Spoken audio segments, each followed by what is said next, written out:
He wasn't running for fun. He wasn't running to get somewhere. He was running because if he stopped, he might die. Malik's breath burned in his chest. His legs pumped like they weren't his anymore. Gravel scraped beneath worn-down sneakers. His red hoodie flying behind him like a flag nobody wanted to claim. Blue and red lights bounced off fences and windshields. Somewhere behind him, a voice barked, "Stop, get on the ground." But Malik didn't stop.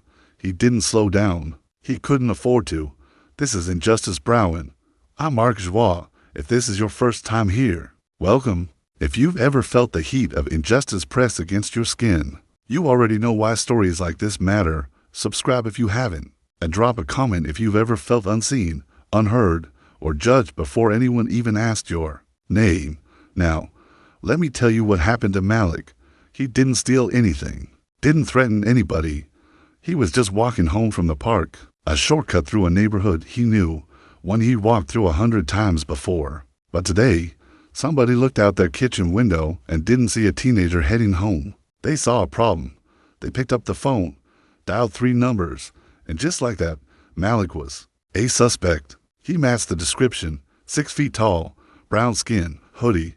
That's all it takes. The siren started a block away, then the screech of tires, then the voice, loud, commanding, angry. On the ground now, and Malik, he ran, not because he was guilty, because he was scared, because he's seen what happens when you don't run, because he's heard names Stravon, Tamir, Ahmad, because his mama sat him down when he was 9 years old and taught him how to stay alive during a traffic stop.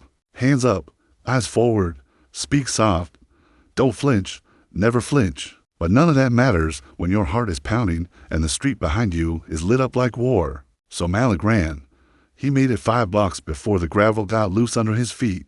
He slipped, tried to crawl, then the weight hit his back like a truck, knee to the spine, gun at his neck. "Don't move," the voice yelled again, and right then, Malik heard something worse than the siren, worse than the gravel in his mouth. He heard his mother screaming, "Get off my son, that's my baby." She was on the porch bathrobe, slippers, no fear in her voice, just fire. She screamed so loud the neighbors came outside, but nobody stepped in, just phones out, filming, watching, not helping. The officer yelled for backup. 2 more cruisers pulled up. One of them asked for ID. Malik was still on the ground, shaking, face scraped, wrists swelling under the cuffs. He tried to say his address, tried to say this was his house, but his voice barely came out. His mom kept shouting, "You're hurting him." He didn't do nothing. They didn't listen. They never do. 30 minutes later, Malik was in the back of a squad car. No Miranda rights. No explanation. They didn't even tell him what he was being accused of. The radio buzzed with code words. The street was still. Nobody said sorry. He sat in that holding cell for hours. Just him and the walls. No charges, no paperwork. Just time, stolen time. When they finally let him out, the officer handed him his hoodie like it was evidence, said, "You're lucky," like that was supposed to mean something, like walking out without a bullet in your spine with some kind of prize. Malik walked home under a black sky. His mother was waiting at the door. She didn't ask what happened. She already knew. She just opened her arms and pulled him in. But Malik didn't cry. Not then. Not yet. Because something inside him had shifted. Not broken. Not shattered. Just hardened. The world had looked at him and decided he was dangerous. Not because of anything he'd done, but because of who he was, what he looked like, where he was born. That's all it took. And deep down, he knew this wouldn't be the last time. The question wasn't if it would happen again. The question was, what would he do next time? Would he run? Would he survive? Or would the world pretend he never existed at all? Because in America, sometimes the worst crime a black boy can commit is simply being seen. And Malik, he had been seen. End of Act 1. Let me know when you're ready for Act 2, Mama's House, and I'll bring it to life in the same cinematic, emotional narration style. The walls of that little house knew pain, quiet pain, the kind that settles in over years, not days, the kind that gets passed down like an old photograph nobody asked to keep. Brenda's house sat on a corner lot with a chain-link fence and a porch swing that creaked when the wind blew just right. The paint was peeling a little, the roof leaked when it rained hard, but it was home. It was the place where Malik took his first steps, where he cried after his first heartbreak, where he laughed so hard once he choked on his cereal. But that night, it was the place where silence weighed heavier than anything else. Brenda sat at the kitchen table, still in her scrubs, blood on her shoes not from her boy, but from someone else's son at deer that night. She'd spent 12 hours on her feet, saving lives, holding hands, stitching wounds. But nothing prepared her for the look in Malik's eyes when he walked through that front door. He didn't speak. He just stood there, hoodie in his hand, wrists red, and raw. She didn't need the story. She already knew it. Every black mother knows it before it ever happens. She wanted to scream, wanted to tear the whole city down with her bare hands. But instead, she did what she always did. She swallowed it, put it deep down in that place where all the other heartbreaks lived. Right next to the memory of her brother getting 10 years for a stolen bike he never touched. Right next to her daddy's limp from that day in Selma when a state trooper split his head open. Like he was nothing but trouble. Brenda had seen enough, lived enough, lost enough. And through all of it, she never let the world take her softness. But that night, something cracked. She made Malik a sandwich he didn't eat, ran a bath he didn't touch, sat with him on the couch until his breathing slowed. Then, when she was sure he was asleep, she went into her room, closed the door, and broke. No sound, just the shaking, just the hands covering her face, just the prayer she whispered between sobs, not even to ask for help, just to be heard. She remembered when he was born, all 7 pounds of him screaming like he had something to prove. She remembered thinking, he's gonna make it, he's gonna break the chain. All the years she worked double shifts, picked up side jobs, skipped meals so he could eat. She did it for that dream, that maybe her boy wouldn't have to fight the same fight, that maybe the world would give him a fair chance. But now here they were, again. And all she could think was they saw a hoodie. I saw my baby. They saw a threat. I saw a boy who still sleeps with the light on. She sat on the edge of her bed, hands trembling, staring at the framed photo on the wall. Her father, in his army uniform. The man who came home from war only to be told to sit at the back of the bus. He once told her, being black in this country means learning how to survive twice. First in your body, then in your spirit. She never understood that as a child. Now, she lived it every day. She wiped her face, stood up, checked on Malik. He was curled up, hoodie clutched like armor, the streetlight outside casting shadows across his face. And right then, Brenda made herself a promise. They will not break him. Because grief may live in these walls, but so does love. And she would fight quietly, fiercely, like every black mother before her, not just to protect her son, but to keep him whole in a world built to wear him down. Let me know when you're ready for Act 3, the system and its silence, and I'll continue in the same tone and depth. You expect something to happen, right? You think after a boy gets tackled in front of his own house, cuffed in front of his screaming mother, someone's gonna be held accountable. You think you can file a report, speak to someone higher up, and maybe someone will say the words, "We were wrong." But nothing comes. Malik and Brenda go down to the station the next day, paperwork in hand. Brenda's got her nurse badge clipped to her chest like a shield, and Malik is wearing the same hoodie on purpose. They ask to speak to someone about the incident. The front desk officer raises an eyebrow, leans back in his chair, and says, "You can file a formal complaint. But just so you know," Officer Reed's record is clean. Brenda's jaw tightens. She doesn't say what she wants to say. She says what she has to. They file the complaint. They list the time, the location, the fact that Malik was unarmed, on his own property, the fact that the officer never gave a reason, that there was no warning, no questions asked, just lights, screams, pavement. 2 weeks pass, then 3. Then a letter shows up in the mail. After a thorough internal review, the actions taken by Officer Reed were determined to be in accordance with departmental policy. No apology, no explanation, just those same recycled words used on thousands of other pages across the country. Malik's complaint doesn't even make it past the desk. There's no investigation, no follow-up. The body cam, malfunction. That's the system. You don't hear a slam. You don't see a door close. But it does, quietly, with paperwork. With silence, Malik tries to move on, but things feel different now. At school, the hallways feel tighter. His English teacher, Mr. Carrington, suddenly starts asking to see his phone during class. The security guard walks a little closer when Malik gets loud with his friends. One day during lunch, a science teacher makes a joke just loud enough to hear. Well, if anyone fits the description, it's him. The table goes silent. Malik doesn't say a word. He just stares down at his tray, fork frozen in midair. His scholarship interview one he was supposed to have for a summer tech program gets postponed, then canceled. No reason given, just a polite email. Unfortunately, we've had to adjust our applicant priorities. It's not one big thing. It never is. It's the little things. The janitor who used to nod at him every morning now avoids eye contact. The office secretary who suddenly calls him sir like she's afraid of him. The school counselor who gently suggests he think about trade school instead of college. Not that it's a bad thing, Malik, just maybe something more realistic. It's like the incident gave people permission, like now. They get to see him how they really want to, as a problem, as a threat, as someone to keep an eye on. And Malik, he's changing too. He used to laugh more, used to dance a little when his favorite song came on his headphones, used to crack jokes with his little cousins and play video games, like nothing else in the world mattered. Now he keeps to himself, walks a little faster, looks over his shoulder, even in daylight. At night, he lies awake, staring at the ceiling, asking questions that don't have answers. What if I hadn't run? What if I had? What if they come back? Brenda sees it. She feels it in the way he hugs her just a second, longer than he used to. She hears it in the quiet, in the words he doesn't say. And the world outside, it keeps turning. No protests, no outrage. Just a brief news blip: teen briefly detained, released.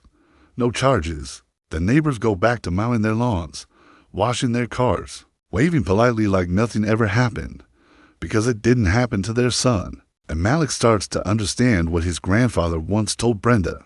The system doesn't need to break you loudly. It just needs to make sure you forget you were whole in the first place. And that's the danger, isn't it? It's not the violence you see on the news. It's not the one cop with the badge and the bruising hands. It's the way 1,000 hands can press down on your shoulders without leaving a mark. It's the way people write you off and say they're just being cautious, just doing their job, just protecting the school, just following policy. It's a death by 1,000 cuts, and no one's holding the knife. They just walk away clean, while you bleed quietly on the inside. Let me know when you're ready for Act 4, the tape that shouldn't exist, and I'll carry this forward with the same power and emotional rhythm. Sometimes, the truth hides in plain sight, and sometimes, it's looking right through a bedroom window, holding a phone, 3 weeks after Malik was tackled in front of his own home, after the complaint was brushed aside, after the silence started to settle in like dust. Something changed. Down the block lived a girl named Tira, 15 years old, smart, quiet, the kind of kid who kept to herself but noticed everything. That night, when the squad cars pulled up and the yelling started, Tara had been doing homework by her window. She heard the commotion, grabbed her phone, pressed record. Didn't think much of it after. She figured the police would handle it, that they'd done something wrong, but she also knew how these things usually went. So she saved the clip, backed it up, and waited. She waited to see if anyone would say the truth out loud. No one did. It wasn't until her older cousin came over, mentioned Malik's name, and told her what really happened that she realized what she had on her phone wasn't just footage. It was evidence, the kind people lie to bury, the kind they say doesn't exist. Tara showed her mom first. Then her mom showed Brenda. Brenda watched it in silence. Her eyes didn't blink. Her hands didn't move. She just stared. Malik was standing still, hands half raised, saying something soft to hear, and then, without hesitation, the officer tackled him. No warning, no resistance, just violence. Brenda didn't cry. She didn't gasp. She just reached for her phone and started dialing. This wasn't a favor. This wasn't a request. This was a demand. She called every number she'd ever written, down on a post-it note. Every pastor, teacher, friend, cousin, community advocate. She called a journalist she once treated in the ear. She called a woman she hadn't spoken to in 5 years, but knew worked for the city council. She didn't ask for much, just their attention. The video dropped online 3 days later. At first, nothing. Then it hit local Twitter, then Instagram, then a neighborhood Facebook group, and then it caught fire. People couldn't look away. Not because it was shocking though it was, but because it was clear. Crystal clear. There was no wiggle room, no misunderstanding, no different angle. Malik was standing still, and he got taken down like a criminal. The silence shattered. Within 48 hours, the news van showed up on the block. Protest signs were planted in front yards. Justice for Malik. We saw the tape. Red hoodie, black life. Brenda stood in front of the church steps the next evening and spoke to a crowd. For the first time in her life, she didn't raise her voice. She didn't scream or curse. She just told the truth. She talked about raising a son in a world that sees him as a target. She talked about walking into hospitals every day and saving lives while praying her own child would make it home alive. She talked about how quiet racism sounds, how it shows up in emails, interviews, and the way grown men flinch when a boy in a hoodie walks by. The crowd didn't cheer, not at first. They listened, because Brenda's pain didn't need volume. It had weight. When she stepped off the steps, a man in the front row took off his hat and held it to his chest. A teenager next to him wiped his eyes with his sleeve. No speeches, no chants, just the slow, heavy stillness of people who saw something they couldn't unsee. Malik stood behind his mother that day, hood up, head high for the first time in weeks. He didn't feel invisible.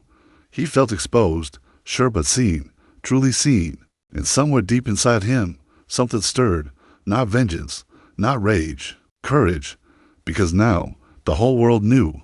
The story couldn't be buried, and silence would no longer protect the ones who tried to bury it. Let me know when you're ready for Act 5, Justice in the Shadow, and I'll keep this emotional rhythm going, building toward the impact you're aiming for. Justice walks with a limp in this country, slow, staggered, and often in the wrong direction. After the video went viral, the department had no choice. The officer, Reed, was placed on administrative leave. They called it standard procedure, paid time off. No badge on his chest, but still a gun in his drawer. They said it wasn't punishment, just protocol. Brenda didn't flinch. She and Malik kept walking into rooms where they weren't wanted. Town halls, press briefings, school meetings, and eventually a courtroom. The judge was polite, cold, but polite. The prosecutors were careful with their words. The way you are when you're afraid of tipping something over. The defense came out swinging. Officer Reed was described as decorated, a man who'd served with integrity, a man who had a split-second decision to make in a tense situation. They said Malik's hoodie obscured his face, said his body language was aggressive, said he ran, and that, to them, was enough. The hoodie became evidence, the same. One Brenda had folded and tucked into a drawer. They held it up like a weapon, turned it into a symbol of threat. They pulled Malik's school records, called his GPA borderline. They read his tweets from 2 years ago, jokes between friends, and used them like confession. They didn't say thug, not out loud, but they didn't have to. The air in the courtroom said it for them, and Malik, he sat in silence, suit, the big at the shoulders, eyes tired for 17. Brenda sat beside him, every day, every hearing, every insult thrown at her son. She took like glass to the skin, but she never stopped showing up. The gallery was full of people. Now, some from the neighborhood, some who'd never met Malik but had a boy of their own, some who saw the tape and couldn't sleep after, some who couldn't look away anymore. Still, it wasn't enough. The judge called it a difficult case, said Officer Reed had reasonable suspicion, said the force used was within the department's guidelines, and just like that, the gavel dropped, no charges filed, no conviction, case closed. The room didn't erupt, it just went quiet. The kind of quiet that makes your stomach turn. Malik didn't cry. Brenda didn't scream. They stood. They walked out the front doors. And in the shadow of that courthouse, under the weight of a system that had tried to crush them, they held their heads up, because even without a conviction, the world had seen the truth. The video couldn't be erased. The rally couldn't be forgotten. Malik's name wasn't buried under a headline. It was still on signs, still being whispered in classrooms, still echoing across streets. The school that turned its back on him, they got calls, letters, questions from reporters. The tech program that canceled his interview, they issued a public apology. And Officer Reed, he didn't get his badge back. That might not sound like much, but sometimes justice doesn't roar. Sometimes it moves like a shadow, quiet, slow, and still unmistakably real. Malik lost the case, but he didn't lose his voice. And Brenda, she knew what that meant. Because when the world tries to paint your child as something he's not, and he refuses to become it, that's a different kind of victory, not in headlines, but in legacy. It didn't come with applause, no parades, no justice served on a silver tray. Malik didn't win in court, but he won something harder. He held on to himself, and in this country, sometimes, that's the real miracle. A few weeks after the ruling, a letter came in the mail. No legalese, no cold language, just a handwritten note from a man named Mr. Avery, principal of a public school in a neighboring district, mostly black faculty, mostly black students. He said he'd seen the footage, said he watched Malik carry himself through that trial with grace, said, if you ever need a place to finish strong, we've got space for you here. Brenda read the letter twice, tears sliding slow down her cheek, not the broken kind, the healing kind. So Malik transferred, and from the first day, he felt the difference. He wasn't the suspicious kid. He wasn't watched, followed, measured in side eyes and silence. He was just Malik again, just a student, a son, a kid with a bruised past and a future still wide open. He put his head down and got to work. He made up every credit he missed, stayed late to study, found friends who didn't look at him like he was something to fear. And in June, with a gold tassel swinging beside his cheek and his mother standing in the crowd, clapping with her whole soul, Malik graduated with honors. He didn't smile big for the camera, just that quiet, knowing smile, like he'd made it through a storm and could still feel the wind on his face. The story could have ended there, but Malik had more to say. He started speaking at schools, churches, community centers, not because someone asked him to, because he knew there were kids sitting in the back of the room, hoodie over their head, thinking they were next, thinking that the world had already decided who they were. He told them the truth. He told them they'll try to shrink you, try to shame you, try to convince you you're dangerous just for existing, but you are not the threat. Your presence is not the crime. He told them not to run unless they were running toward something better. He told them to love themselves loud, and when he spoke, he didn't sound like someone trying to be a hero. He sounded like someone who survived and wanted the next kid to survive, too. That red hoodie, he didn't burn it, didn't throw it out.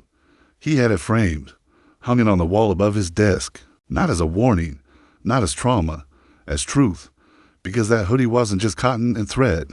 It was the flag they tried to tear off his back, the uniform they said made him dangerous, the proof that sometimes being seen is what gets you hurt. But also, it was his.